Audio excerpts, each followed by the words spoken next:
friends, I am Mohammad Salik. मैंने एक छोटा सा प्रोजेक्ट बनाया है जिसका नाम मैंने दिया है आंसरिंग मशीन। ये मशीन इन कार्ड्स पर लिखे गए सवालों के जवाब देती है। आइए ये देखेंगे कि ये मशीन कैसे काम करती है। मेरा पहला सवाल है, who is the father of computer.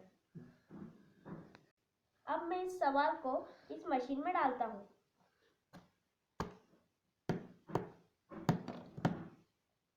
ये देखिए, मशीन ने अपना जवाब दे दिया, चार्ल्स बैबेज। चार्ल्स बैबेजे।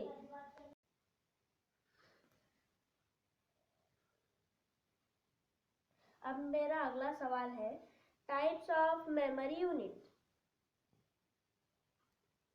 अब मैं इस सवाल को मशीन में डालता हूँ। ये देखिए, मशीन ने अपना जवाब दे दिया, रैम और रोम। मेरा अगला सवाल है, टाइप्स ऑफ कंप्यूटर।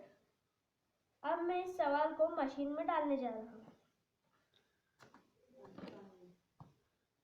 ये देखिए, मशीन ने अपना जवाब दे दिया, super computer, main frame computer, mini computer और माइक्रो कंप्यूटर।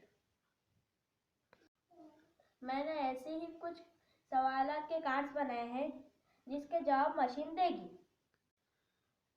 अगर मेरा ये वीडियो आपको अच्छा लगा तो लाइक कीजिए और शेयर कीजिए। Thank you. मेरी मशीन के बारे में कमेंट्स भी ज़रूर कीजिए। Thank you.